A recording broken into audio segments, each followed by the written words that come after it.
the department, and my goal in the area of cybersecurity is to safeguard department's information and IT assets by implementing a program to provide near real-time, first of all, prevention if at all possible. We want to prevent bad things from happening. And when they do get within our boundaries, we want to discover, assess, and remediate them as quickly as possible. This has kind of been seems like a lifelong, but certainly an 8-year challenge for me since I've been the CIO of the Department of Justice.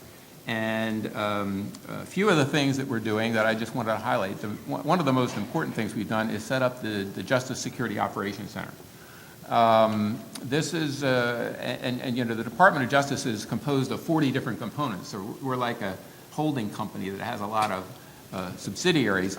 And any of you have worked in large departments, you know how difficult it is to get something going across an entire department to implement enterprise solutions.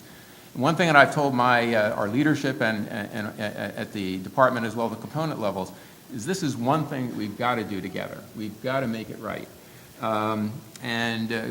Because we're only as strong as our weakest link. So the Justice Security Operations Center is our attempt to get that real near-time visibility of what's happening in the department and to attack it as soon as possible. So we've had that actually going for about 2.5 to 3 years now, and I'm very pleased with where we are. I'm proud of what we've been able to accomplish. Obviously, we're not where we need to be or where I want to be, but we've come a long way. A couple of our most recent initiatives are something we call Data at Rest. That's an initiative to kind of, on a department basis, provide tools for encryption of our devices, of our thumb drives, of our terminals, all kinds of things that could potentially leave the premises of the department, because that's one of the biggest vulnerabilities we have, not only for cybersecurity but also for personally identifiable information. So we have a department-wide effort to pursue data at rest. Also, another big initiative is something that I mentioned earlier from the government-wide standpoint that we're pursuing is called endpoint lifecycle management.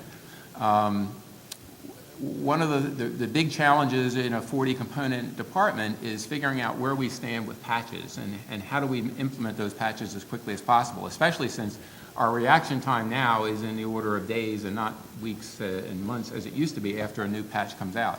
And the way I described this to the Deputy Attorney General when I actually was making the pitch to get the funding to do this was the way we currently operate is kind of like a phone tree.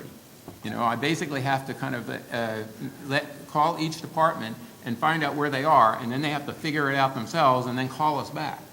And the information we get is asynchronous, to say the least, very inaccurate, and sometimes we don't get the right answers, and sometimes we don't get any answers. And we don't get any answers sometimes because they don't have it, and sometimes because they don't want to tell me they don't have it.